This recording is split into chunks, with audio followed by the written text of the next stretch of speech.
Bro, coba lu perhatiin deh. Kenapa orang-orang dari Cina bisa punya reputasi sebagai bangsa yang jago banget soal duit?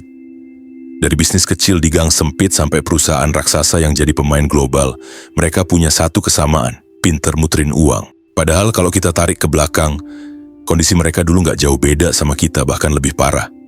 Tahun 70 sampai 80-an, Cina itu negara miskin, pendapatan per kapita rakyatnya jauh di bawah Indonesia. Banyak orang hidup pas-pasan, serba kekurangan. Tapi sekarang, mereka jadi salah satu raksasa ekonomi dunia. Gak main-main, ekonomi mereka bisa ngedobrak sampai bikin negara lain ngeri. Dan yang bikin menarik bro, cara mereka muterin uang itu beda dari yang biasa kita pikirin. Kalau di sekolah kita cuma diajarin rumus, hafalan, sama mindset belajar yang rajin biar dapat kerja bagus. Tapi di sana orang tua mereka dari kecil udah nanemin mindset. Uang itu jangan diem, uang harus kerja. Nah, ini yang gak pernah diajarin ke kita. Di Indonesia banyak orang mikir duit itu cuma buat ditabung di bank, disimpan sampai numpuk. Masalahnya, kalau duit cuma disimpan, dia malah kalah sama inflasi. Sementara orang-orang Cina punya trik, duit kecil diputer, dikembangin, dipakai buat buka peluang baru. Contoh real yang bisa lu lihat langsung di sekitar. Banyak orang Cina yang dagang kecil-kecilan di pasar, dari jualan sembako, toko kelontong, atau buka usaha makanan. Tapi bedanya, duit hasil dagang gak langsung dihabisin. Mereka muterin lagi. Misalnya, untung dari jualan mie dipakai buat buka cabang warung. Dari warung kecil, berkembang jadi restoran. Dari restoran masuk ke distribusi bahan baku. Duitnya muter terus berkembang. Ada juga yang mulai dari jualan di kios sempit, terus uangnya diputer buat beli ruko.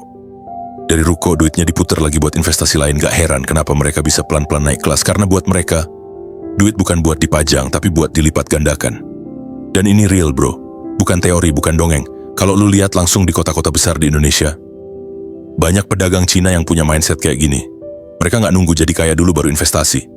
Mereka justru kaya karena dari awal udah berani muterin duit. Jadi di video ini, gue bakal bongkar trik muterin uang ala Cina yang jarang banget dibahas apalagi diajarin di sekolah. Gue bakal ceritain gimana prinsip mereka, gimana cara sederhana mereka kelola duit dari kecil sampai akhirnya bisa bikin mereka naik kelas pelan-pelan. Dan gue janji, bro, kalau lu simak sampai akhir, lu bakal sadar kalau sebenarnya trik ini bisa banget dipraktekin sama siapa aja. Termasuk lu, bahkan kalau lu sekarang masih ngerasa mulai dari nol. Jadi stay tuned. Karena setelah ini gue bakal masuk ke strategi pertama yang jadi pondasi kenapa orang Cina bisa diam-diam bikin kaya. Siap, mari kita sikat.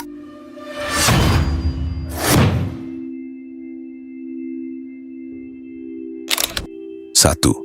Mindset dagang and muterin uang. Kebanyakan dari kita sejak kecil udah dicekokin satu kalimat klasik. Nabung yang rajin ya, biar nanti ada buat masa depan. Kedengeran aman, kedengeran bijak, tapi ada satu hal yang jarang banget dibahas. Duit itu sebenarnya bukan cuma buat disimpan, tapi buat diputer. Dan ini bro, yang bikin cara pandang kita soal uang sering beda jauh sama orang-orang yang punya darah dagang. Kalau kita tumbuh dengan pola pikir, asal ada tabungan aman, mereka tumbuh dengan pola pikir, duit harus kerja, bukan tidur. Coba perhatiin budaya orang Cina. Dari kecil, anak-anak mereka udah dibiasain ngelihat gimana orang tuanya dagang. Bukan teori, tapi langsung praktek. Anak kecil ikut jaga toko, bantu hitung kembalian, atau sekadar nyaksiin gimana duit yang masuk hari ini langsung dipakai lagi buat belanja stok besok. Mereka tumbuh dengan pengalaman konkret. Duit gak boleh diem. Kalau diem, nilainya habis. Tapi kalau diputer, duit bisa ngelahirin duit baru. Bayangin skenario sederhana. Lu punya 1 juta, terus lu taruh aja di celengan. 3 bulan ke depan, ya tetap 1 juta. Malah kalau dihitung inflasi, nilai 1 juta itu sebenarnya udah turun. Tapi kalau 1 juta itu lu pakai buat beli barang, terus lu jual lagi, mungkin untungnya cuma 100 ribu. Kecil? Iya. Tapi bedanya 1 juta lu sekarang kerja, bukan tidur. Dan kalau proses ini diulang terus, hari ini jadi 1,1 juta, besok 1,2 juta, terus naik pelan-pelan, itulah cara mereka pelan-pelan ngebangun kekayaan. Bukan instan, tapi konsisten. Mindset ini yang jarang banget ada di sistem pendidikan kita. Sekolah ngajarin cara dapetin nilai bagus, dapet ijazah, terus kerja, nabung, selesai. Tapi nggak banyak ngajarin soal gimana duit itu bisa dipakai sebagai alat buat ngegandain diri. Dan ini bedanya orang yang mikir kayak pekerja dengan orang yang mikir kayak pedagang atau investor. Kalau kita sering mikir, no gimana caranya duit gue nggak habis, kok mereka mikir, no gimana caranya duit gue kerja terus biar makin nambah. Nah bedanya tipis tapi efeknya gede banget. Karena begitu mindset ini nancep, semua keputusan finansial jadi berubah. Lu jadi lebih berani ambil risiko kecil. Lu jadi lebih paham kalau uang diam itu rugi. Dan yang paling penting, lu mulai lihat uang bukan sebagai hasil akhir, tapi sebagai alat buat bikin peluang baru. Dan ini pondasi utama, bro. Semua trik muterin uang, semua strategi dagang, semua cerita orang sukses yang kelihatan tajir itu sebenarnya balik lagi ke mindset dasar ini. Duit harus jalan. Karena kalau pola pikirnya masih duit harus disimpan aja biar aman, strategi apapun nggak bakal ngaruh. Jadi sebelum ngomongin cara muterin uang yang lebih teknis, hal pertama yang harus lu ubah adalah cara lu ngeliat uang itu sendiri. Bukan buat ditakutin, bukan buat disimpan doang, tapi buat digerakin. 2. Putar cepat, ambil tipis, menang banyak. Kalau kebanyakan orang mikir bisnis itu harus langsung cari untung gede biar cepat kaya, orang Cina justru punya filosofi kebalikannya. Ambil tipis aja, tapi muternya cepat, terus-terusan. Logikanya sederhana tapi powerful. Misalnya gini, kalau lu pasang harga barang terlalu tinggi, mungkin iya sekali dapet, lu dapet untung gede. Tapi itu kayak jackpot yang gak berulang. Karena setelah orang beli, mereka bakal mikir 2 kali buat balik lagi. Dalam hati mereka ngomong, kemahalan. Jadi lu cuma menang di depan, tapi kalah di belakang. Lu dapat duit di satu momen, tapi kehilangan arus jangka panjang. Sementara orang Cina paham betul prinsip, sedikit tapi sering. Lu beli barang ke dia, untungnya mungkin cuma 1.000 atau 2.000 perak, kelihatannya kecil banget. Tapi karena harganya masuk akal, lu gak keberatan buat balik lagi. Bahkan, tanpa sadar lu bakal rekomendasiin ke temen. Beli di situ aja, murah, barangnya sama kok. Nah, efek domino inilah yang bikin muterannya jadi kenceng. Dari 1.000 perak sekali transaksi, bisa jadi jutaan kalau sehari transaksi ratusan kali. Dan itu bukan teori, itu realita yang bikin banyak toko-toko mereka awet puluhan tahun. Kuncinya ada di trust. Orang percaya sama harga, percaya sama konsistensi. Mereka nggak merasa ditipu. Dan dari kepercayaan itu tercipta aliran. Duit masuk, duit keluar, barang jalan, stok nggak ngendap, pelanggan balik lagi.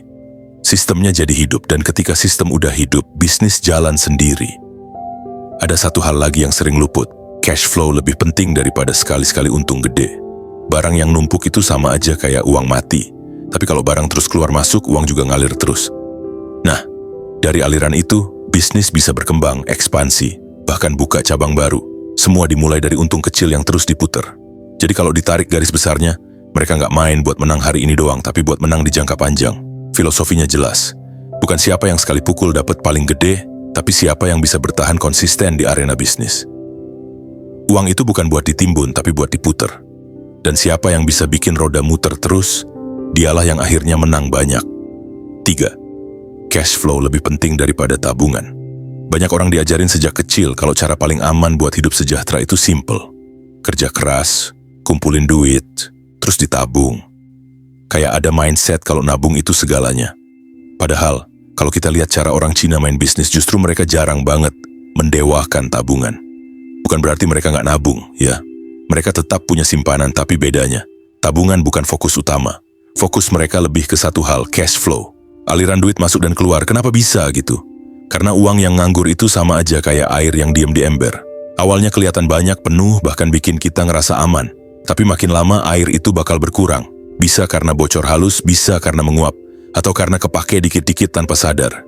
Sama kayak duit, inflasi bikin nilainya turun. Kebutuhan sehari-hari bikin tabungan terkikis. Sedangkan uang yang ngalir, itu kayak sungai. Selalu ada arus baru yang datang. Uang yang muter lewat transaksi, penjualan, investasi, itu kayak air yang ngalir terus, bersih, segar, dan bisa dipakai buat banyak hal. Contoh realnya gini, orang yang nabung 100 juta di bank kelihatannya aman banget. Tapi, setahun kemudian, nilai realnya bisa turun gara-gara inflasi. Daya belinya berkurang, sementara orang Cina ambil 100 juta itu buat diputerin di bisnis. Katakanlah sehari bisa muter 5 juta aja lewat jualan barang dengan margin tipis.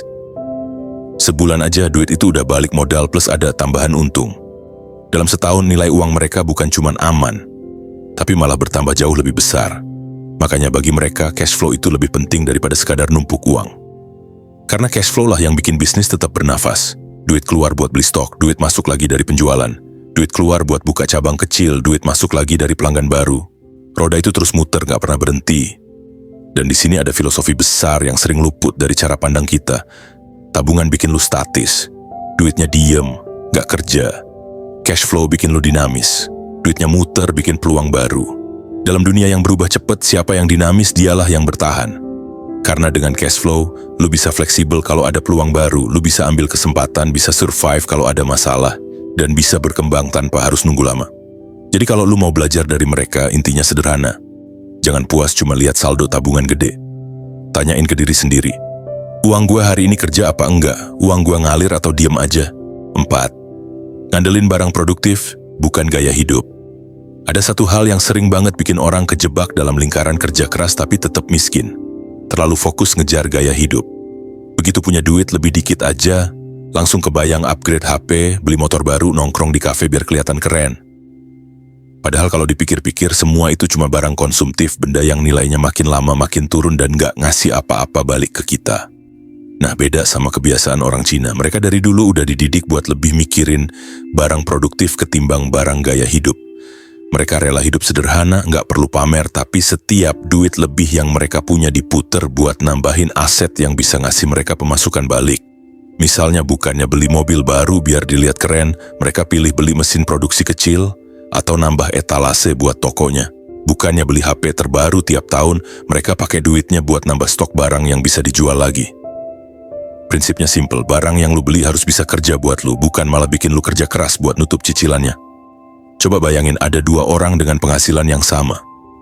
Yang satu tiap bulan upgrade lifestyle, makan fancy, beli barang branded, kredit barang baru. Hasilnya? Duitnya habis sebelum akhir bulan, malah kadang minus. Sementara orang yang satunya pilih tahan diri. Uangnya dia taruh buat beli kulkas tambahan biar dagangannya makin banyak, atau buat sewa ruko kecil biar punya cabang baru. Dalam setahun, yang pertama makin kejerat cicilan, sedangkan yang kedua punya aliran uang baru dari aset produktif yang udah dia bangun. Itu kenapa orang Cina sering kelihatan hemat atau pelit di mata orang lain. Padahal sebenarnya mereka lagi main game jangka panjang. Mereka ngerti kalau gaya hidup itu nggak ada habisnya. Selalu ada barang baru yang lebih keren, lebih mahal, dan bikin kita pengen lagi. Tapi kalau barang produktif, itu punya efek bola salju. Awalnya kecil, tapi makin lama bisa gede banget, dan akhirnya bikin mereka bebas secara finansial. Jadi pertanyaannya sekarang, lu mau hidup buat nunjukin sesuatu ke orang lain, atau mau hidup dengan tenang karena punya aset yang terus kerja buat lu? Karena pada akhirnya, gaya hidup itu ngabisin, tapi aset produktif itu ngasih. 5. Bisnis kecil sebagai pondasi.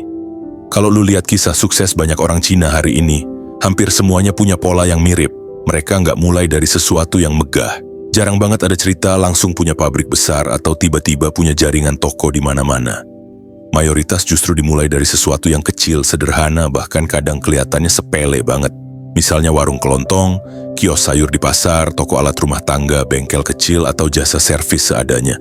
Kenapa mereka nggak malu mulai dari kecil? Karena mereka ngerti betul satu hal penting. Bisnis kecil itu pondasi. Sama kayak lu mau bangun rumah, pondasi itu harus kuat dulu. Lu nggak bisa langsung bikin lantai 2 kalau tanahnya aja belum dipadatkan.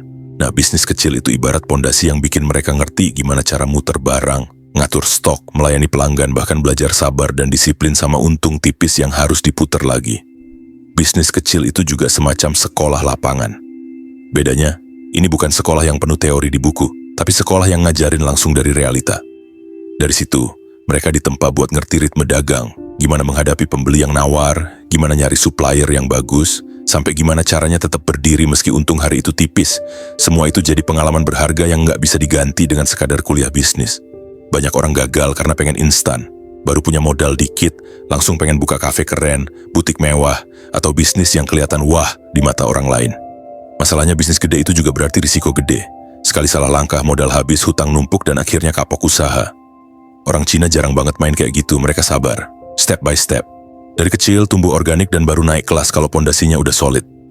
Coba bayangin analogi ini. Bisnis kecil itu kayak nanam pohon.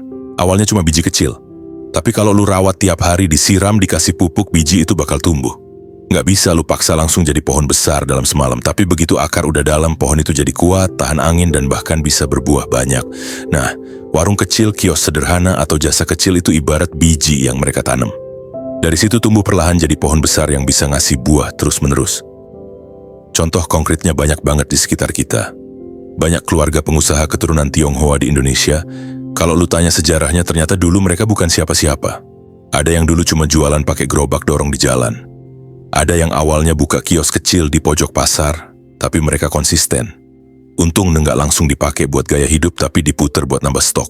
Biar barang makin lengkap, makin banyak pilihan, makin banyak pelanggan. Dari kios kecil jadi toko, dari toko jadi grosir, dari grosir punya cabang, sampai akhirnya jadi raksasa bisnis yang bisa diwarisin ke anak cucu. Pesannya jelas, yang kecil jangan diremehin. Justru dari yang kecil itu lahir ketangguhan. Kalau lu bisa ngelola hal kecil dengan sabar dan konsisten, hal besar tinggal nunggu waktu. Sebaliknya, kalau yang kecil aja nggak bisa dijaga, usaha besar pun gampang banget runtuh. Jadi ingat, buat mereka warung kecil bukan sekadar warung. Itu batu loncatan, itu pondasi, itu biji pohon yang suatu hari bisa jadi hutan besar. 6. Kerja sama dan jaringan komunitas. Salah satu rahasia terbesar kenapa orang Tionghoa bisa tahan banting dan punya bisnis yang awet turun-temurun adalah karena mereka nggak pernah main sendirian. Mereka sadar betul kalau bisnis itu kayak perang, kalau lu maju sendirian gampang tumbang. Tapi kalau maju bareng pasukan, peluang menang jauh lebih besar. Mereka hidup dengan filosofi sederhana. Satu lidi gampang dipatahkan, tapi kalau udah jadi sapu dia hampir mustahil buat dipatahkan. Filosofi ini mereka bawa ke dalam bisnis lewat yang namanya kerjasama dan jaringan komunitas. Kalau lu perhatiin baik-baik, bisnis mereka tuh saling nyambung kayak rantai yang kuat. Misalnya, ada satu orang buka toko sembako. Barangnya dia dapat dari saudaranya yang punya grosir. Si grosir dapat suplai dari importir yang juga masih satu komunitas. Bahkan kadang, transportasi buat ngangkut barang pun diurus sama temennya sendiri yang punya truk ekspedisi. Jadi apa yang terjadi? Uangnya muter di lingkaran mereka sendiri. Dan ini bukan berarti mereka eksklusif atau nutup diri dari orang lain. Bukan. Mereka tetap buka buat siapa aja, tapi mereka ngerti bahwa membangun ekosistem sendiri itu bikin pondasi lebih kuat. Dengan begitu, mereka nggak gampang goyah kalau ada krisis. Hal menarik lainnya adalah mereka sering punya sistem kayak arisan modal. Isinya, gotong royong finansial. Contoh, ada 10 orang kumpul, tiap bulan semua setor uang. Nanti hasilnya diputer, bulan pertama dipakai orang A buat buka usaha, bulan berikutnya giliran orang B dan seterusnya. Dengan cara ini mereka bisa bikin modal usaha tanpa harus tergantung sama bank. Jadi walaupun mulai kecil, pelan-pelan bisnisnya bisa tumbuh karena ditopang bareng-bareng. Analogi gampangnya gini. Bayangin lu main bola sendirian lawan 11 orang pasti langsung ngos-ngosan. Tapi kalau lu punya tim yang solid, bisa oper bola, tukar posisi, saling backup, peluang menang makin gede. Nah, begitulah cara mereka main di dunia bisnis. Mereka nggak egois pengen menang sendiri, tapi lebih milih main bareng biar semuanya bisa maju bareng. Tapi jaringan komunitas mereka bukan cuma soal duit. Lebih dalam lagi, jaringan itu adalah soal informasi. Dan informasi dalam bisnis seringkali jauh lebih mahal nilainya daripada modal. Misalnya, si A tahu ada supplier baru yang lebih murah, langsung di-share ke lingkarannya. Si B ngerti cara mainin strategi pajak biar nggak tekor, diajarin ke teman-temannya. Si C ketemu peluang kerja sama di bidang lain, dikenalin ke saudara atau koleganya. Hal-hal kecil kayak gini kalau ditukar di dalam komunitas bisa jadi emas yang mempercepat perkembangan usaha mereka. Makanya banyak orang heran kenapa bisnis orang Tionghoa kelihatan kayak saling terhubung satu sama lain. Jawabannya simple, mereka percaya sama kekuatan kolektif. Buat mereka, kaya sendirian itu kalah kuat dibanding kaya rame-rame. Karena kalau satu orang sukses, dia bisa narik orang lain ikut naik bareng. Dan inilah yang bikin bisnis mereka punya semacam tembok pelindung alami. Kalau ada satu yang jatuh, yang lain bisa bantuin. Kalau ada peluang itu nggak disimpan sendiri tapi dibagi. Kalau ada masalah, mereka nggak bingung sendirian tapi nyari solusi rame-rame. Intinya, kerjasama dan jaringan komunitas ini adalah pondasi yang bikin mereka beda. Bukan cuma soal strategi bisnis, tapi soal cara berpikir. Gue lebih kuat kalau kita bareng-bareng. Jadi kalau di masyarakat umum banyak yang mikir persaingan itu harus saling sikut, mereka justru mainnya di level lain. Persaingan sehat, tapi tetap saling dorong biar sama-sama naik. Penutup, jadi kalau kita rangkum ada 7 trik utama ala orang Cina dalam muterin uang. Punya mindset dagang, uang itu diputer, bukan ditimbun. Putar cepat, ambil tipis, tapi muter terus. Utamain cash flow, bukan sekadar tabungan. Pilih barang produktif, bukan gaya hidup. Mulai dari bisnis kecil buat fondasi, main bareng lewat jaringan komunitas. Dan terakhir, main jangka panjang, sabar, tapi konsisten. Kunci dari semuanya ada di satu kata, konsistensi. Banyak orang bisa mulai tapi nggak semua bisa bertahan. Padahal hasil nyata baru kelihatan kalau lu mau sabar ngejalanin prosesnya. Jangan buru-buru nyerah cuma karena belum kelihatan hasil. Ingat, orang yang sabar dan konsisten biasanya selalu finish lebih jauh dibanding yang pengen instan. Kalau lu suka konten kayak gini, jangan lupa tekan like biar gua makin semangat bikin lanjutannya. Tulis juga di kolom komentar topik apa yang pengen gua bahas selanjutnya. Dan kalau lu ngerasa ini bermanfaat, share ke teman terdekat lu biar makin banyak orang ngerti cara mainin uang dengan bener. Oh iya, gue juga bikin ebook premium yang isinya lebih lengkap soal cara keluar dari stuck dan bangun kebiasaan baru biar lu bisa berkembang. Tapi ingat ya, gua nggak maksa lu beli. Kalau menurut lu bermanfaat, silakan lu ambil. Kalau enggak, Cukup nikmatin konten gratis yang gue bagiin tiap minggu. Dan buat yang suka bilang, ujung-ujungnya jualan buku, gue jawab santai aja. Bro, semua yang gue bagiin di sini udah gratis, panjang, dan bisa lu praktekin langsung. E-book itu cuma tambahan buat lu yang pengen lebih dalam. Jadi pilihan tetap ada di tangan lu. Gue nggak rugi apa-apa, justru gue seneng kalau ada yang bener-bener berubah dari konten ini. Akhir kata, ingat, uang itu bukan buat ditimbun, tapi buat diputer. Konsistensi itu bukan soal hasil instan, tapi soal arah yang lu pilih setiap hari.